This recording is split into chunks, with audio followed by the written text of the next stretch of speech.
In section 9.5, we discuss the process of completing the square, which is used to solve some quadratic equations. This video will work homework problems numbers 31 and 32 from page 579.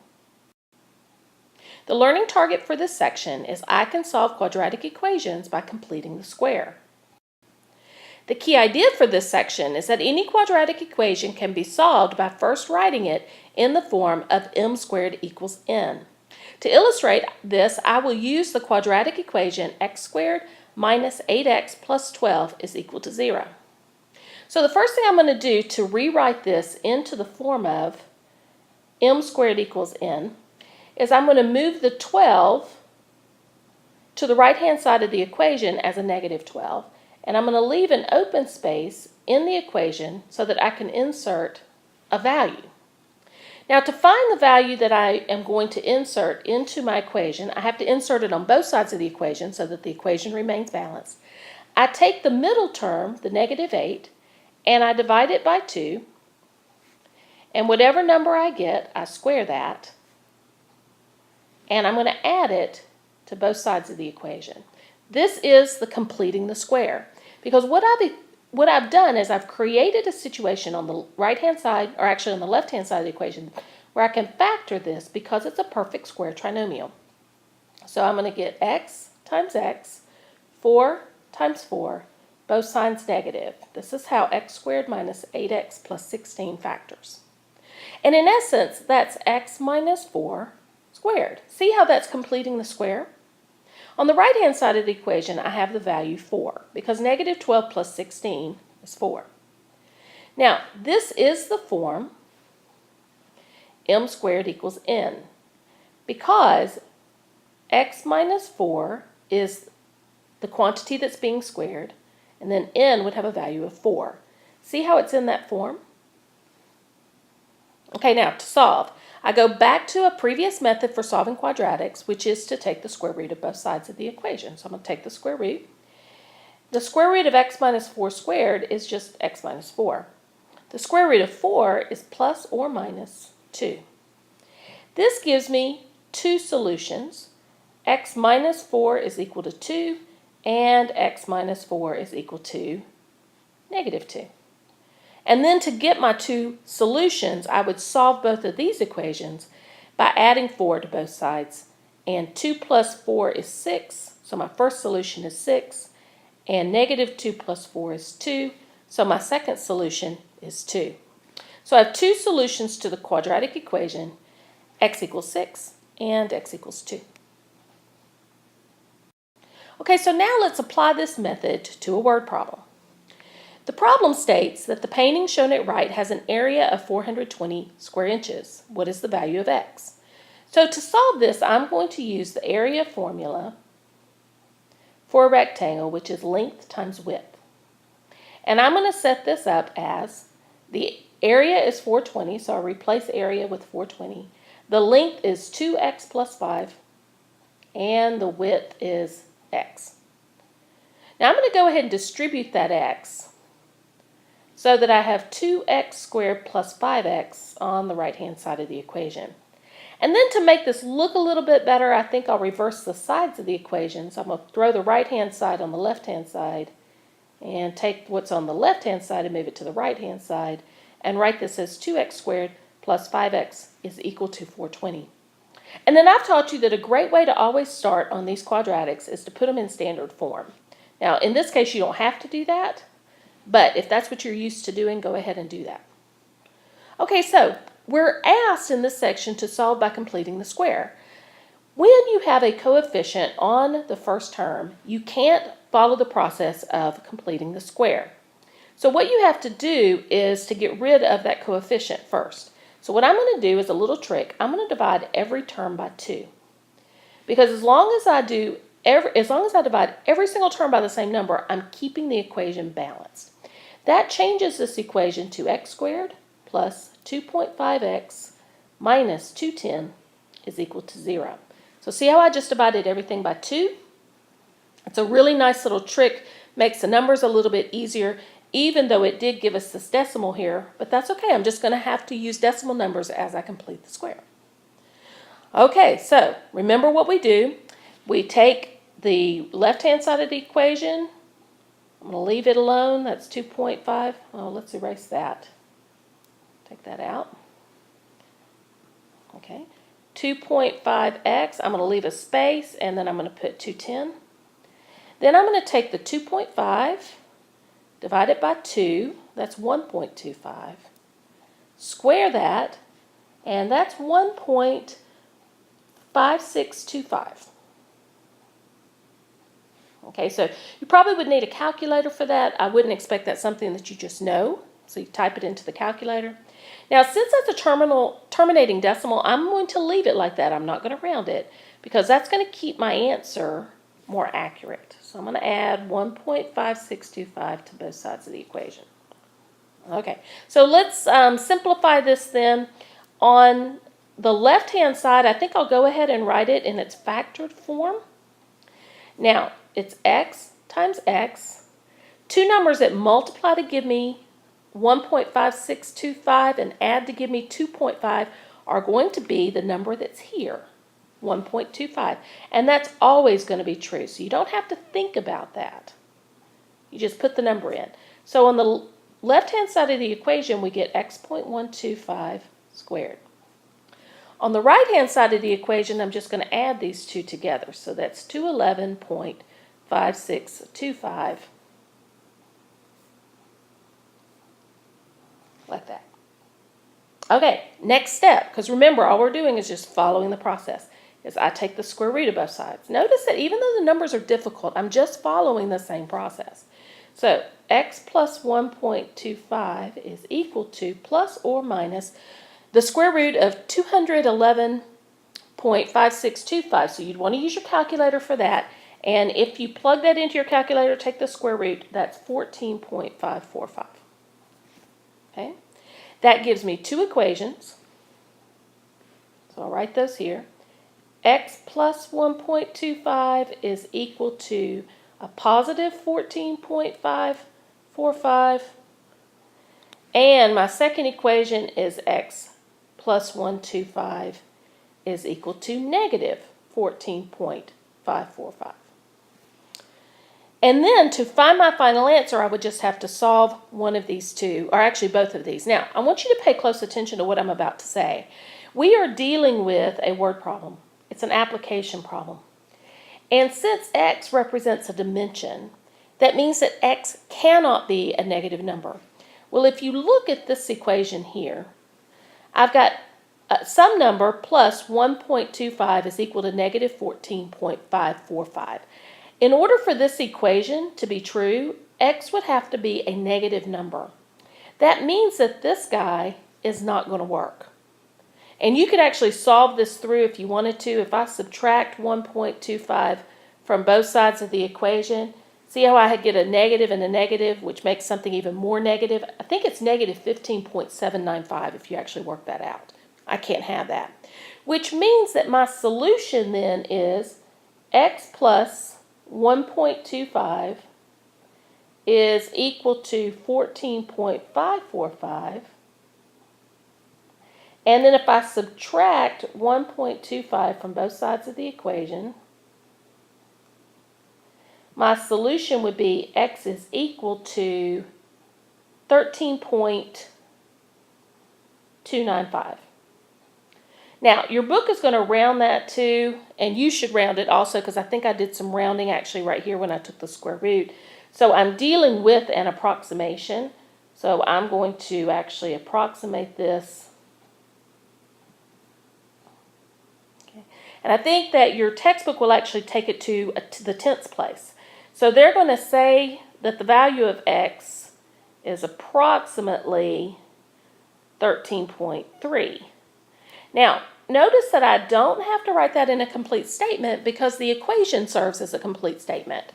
The question asked me what is the value of x, and basically I'm telling them the value of x right here. X is approximately 13.3. So that will suffice as my answer. Okay, let's look at the next problem. For problem number 32, we're asked to think about a plan, and we're told that a park is installing a rectangular reflecting pool surrounded by a concrete walkway of uniform width. The reflecting pool will measure 42 feet by 26 feet. There is enough concrete to cover 460 square feet for the walkway, and we want the maximum width of the walkway. Now, their first question is, how can drawing a diagram help you solve the problem? I would tell you that in this case, you really have to have a diagram to see it, although some people, you might be able to get by without one, so you might start seeing it in your head. But I'm going to go ahead and draw a diagram. Basically, it says that I've got a rectangular reflecting pool, and I'm surrounding that by a concrete walkway.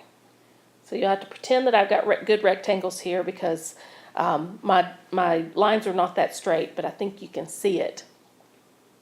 The reflecting pool is 42 by 26, so the inside is 42 by 26.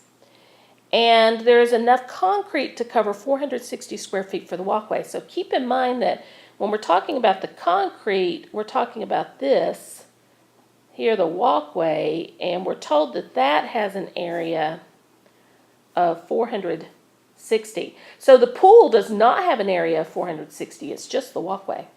As a matter of fact, from looking at this, you could tell me the area of the pool. If you multiply 42 and 26 together, that would give you the area of the pool. And if you type that into your calculator, the area is 1,000. Let's put this in green because this is the pool, not the walkway. So the area for this is 1,092. And that's in square feet. So keep in mind that the walkway and the pool are two separate areas. But we could write the total area. We might need that. So what would the total area be? So if I look at both of these parts, well, the pool is 1,092 feet. The concrete walkway is 460 feet. So if I need it, I could get a total area of 1,552. So that's a pretty important, knowing that that total area is 1,552 square feet. Now they ask us another question. It's designed to kind of help us solve the problem. And it says, how can you write an expression in terms of x for the area of the walkway? Well, the first thing I need to do is label x. So what is x? Well, according to the problem, x is the maximum width of the walkway. So that's another piece of information that I know. So right now, I'm kind of writing down everything that I know about this problem. So I'm in that stage of problem solving. And what I know is that the width is x. So that means this little section right here is x. This looks like a problem that we've kind of solved before. Very similar. So that's x. Well, do you remember what we did then? We kind of said, well, can I get the dimensions of this whole thing if I know that x is the width of the walkway? And remember how we did that last time? We said, well, if I know that this is 42 and I put x on either side, then the entire dimension is 42 plus 2x. And I could do the same with my width. This is 26 right here, and I'm adding x to both ends, so the entire width then would becomes 26 plus 2x.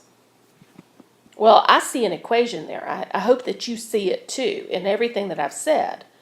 I now know two ways of representing the area of this diagram. I know that area is length times width. And I've got two different ways of expressing that. I have the total area written here. It's 1,552 square feet. But I also know the length and the width.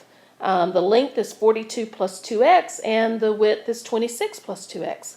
So with those pieces of information, I can write an equation. So let's write the equation. Okay, so let's remember our numbers. Our length was 42 plus 2x. Our width was 26 plus 2x. Our total area, 1,552. And there's my equation.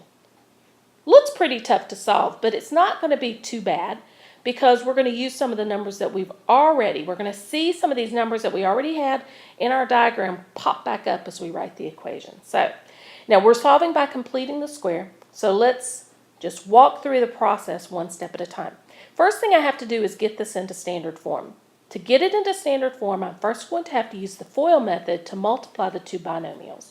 So I'm going to use the FOIL method. So 42 times 26 is 1092. Remember, we've already multiplied that out. That was when we did the area in the diagram. Then 42 times 2 is 84, so 84x. Then 2 times 26 is 52, so 52x. And then 2x times 2x is 4x squared. And that's equal to 1,552. Okay, now I'm going to do some combining here, putting things in order and doing some subtracting, so watch closely. I'm going to take the 4x squared, I'm going to write it first, because remember my goal is standard form. I'm going to go ahead and combine these two terms together. Okay, and if I combine those together, I get 136x. Okay. Then what I'm going to do is I've got a positive 1,092 here, and I've got 1,552 there. I'm going to subtract 1,552 from both sides of the equation, and at the same time, I'm going to put it right here. Okay, so if I subtract 1,552 from both sides, notice that I get 460. It's negative, so minus. And it's in standard form. And that's that same number, remember, that we had that comes from our original problem. In these problems, you'll notice that those numbers pop up again. Okay, now keep in mind how I solved this before. When you're going to use completing the square, you can't have a number on the first term. So what you have to do is divide through by that number to get rid of it. So I'm going to divide everything by 4. Divide by 4. Boop, and it's gone. X squared plus 34x minus 115 is equal to 0. Next step, I move my c term to the other side of the equation and I leave my space. Okay. Next step, I divide 34 by 2. So 34 divided by 2 is 17. 17 squared, so 17 squared is 289. You'd probably have to put that into your calculator. And that 289 is the number that I'm going to add to both sides of my equation. Okay. Next step, I factor this. It should be a perfect square trinomial. So it should factor into x plus 17 times x plus 17. And remember, this number that I have up here, that number is going to be the number that you're going to see right here. Always true. And then I add 115 and 289 together, and that's 404. Okay. Next step, I'm going to write this in the form of m squared equals n. So x plus 17 squared is equal to 404. I'm going to take the square root of both sides. So x plus 17 is equal to plus or minus. The square root of 400 is 20. So the square root of 404 is slightly over 20. It's about 20.01. Okay. From there, I get two equations. I get x plus 17 is equal to 20.01. Actually, I think it's 0.9. I looked at my calculator wrong. And then x plus 17 is equal to negative 20.09. And then I subtract 17 from both sides for both equations. So I'm looking for my final solution. So for this first equation over here, if I subtract 17 from both sides, I get 3.09, which is about 3.1. And I'm going to approximate this because I've rounded this. So let's go ahead and change my equal to signs here and here to approximation signs. Because I got this, this really should be an approximation sign too because I rounded. Get an approximation sign there. Now on this one, if I subtract 17 from both sides, I would get negative 37.1 about. That's a negative answer, and this is a word problem, an application problem. So I have to be really, really careful to make sure that those answers will work. So it looks like 3.1. So my original question was about the walkway. So the width of the walkway is approximately 3.1 feet. Don't forget your units. And there we go.